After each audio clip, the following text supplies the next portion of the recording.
Something shifts in the avoidance psychology when they realize that words no longer carry weight, that promises have been spoken and broken too many times, that the only language left is action. They reach a point where their own defenses become unbearable, where the cost of losing connection outweighs the terror of demonstrating it. When this threshold is crossed, the avoidant does not speak love. They attempt to build it through visible, sustained effort that their nervous system fights against with every repetition. Number 1, they force themselves into consistent presence despite the screaming discomfort. The avoidant begins showing up with a regularity that contradicts their entire relational history. Not grand gestures, not dramatic declarations, but the relentless ordinariness of being present when their instinct demands retreat. They text when their nervous system wants silence. They stay in conversations when their body is flooding with the impulse to withdraw. They initiate plans when every fiber of their psychology is lobbying for solitude. This consistency is not effortless transformation. It is daily warfare against their own attachment wiring. Each act of presence requires them to override the internal alarm system screaming that intimacy equals annihilation. They are proving love not through ease, but through the visible strain of choosing connection over the comfort of distance. The proof is in the repetition, in the fact that they keep showing up even when showing up feels like walking toward fire. Subscribe to understand what it looks like when avoidants fight their own psychology to choose love over defense.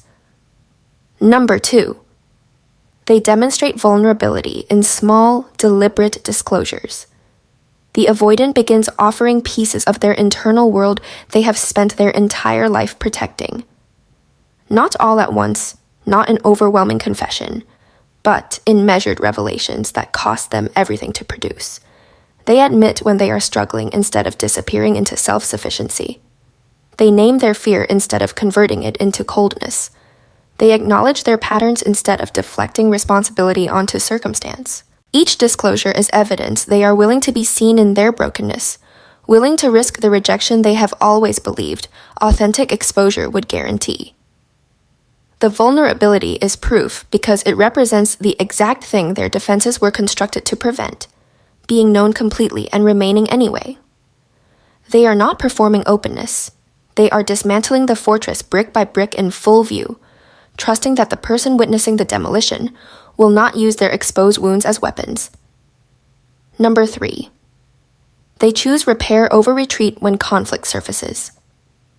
The avoidant's default response to relational tension has always been withdrawal, creating distance until the discomfort dissipates, letting silence do the work of avoiding accountability. When they begin proving love, this pattern inverts. They stay in the conflict. They tolerate the unbearable discomfort of being present to another person's pain that they caused. They apologize with specificity instead of vague acknowledgement. They ask what repair looks like instead of assuming time will erase the wound. This choice to engage rather than abandon is the most profound evidence of shifting psychology, because it requires the avoidant to endure the exact emotional state their entire attachment system was designed to escape. They are proving love by remaining present in the moments when every instinct demands they run. The avoidant proving their love does not look like ease. It looks like someone learning to breathe underwater. Constant, visible effort to exist in an environment their body was never wired to survive.